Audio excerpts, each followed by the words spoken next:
Bandeko wa bolingo mbote mingi esika bozali ngai ndeko na bino le coordonnateur national de la NAMED RD Congo na ye lisusu kolobela bino makambo etali pratique ou prestation de services des personnels de santé. Le plus toko marteler sur la différence qui existe entre cathéter et angiocate. Maman que nous sommes angiocate, maman que nous sommes cathéter. To yebite ezalaka nini. Alors sur le plan médical, il n'y a aucune différence fondamentale entre les deux. L'angiocate, c'est juste un simple type spécifique de cathéter. En milieu hospitalier, le terme générique de cathéter désigne tout dispositif tubulaire inséré dans le corps.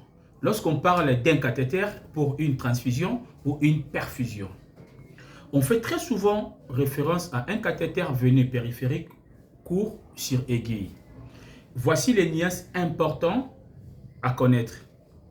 Le cathéter, qui est désigné comme un terme général, c'est le terme qui désigne l'ensemble des dispositifs permettant d'accéder à une veine. Exemple, cathéter court en plastique pour une perfusion, transfusion. On parle de cathéter à chambre implantable pour chimiothérapie ou on parle de cathéter central pour les soins intensifs.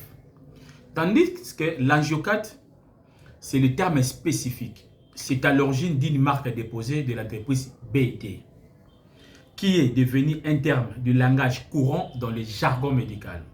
Il désigne précisément un cathéter intraveineux court posé à l'aide d'une aiguille.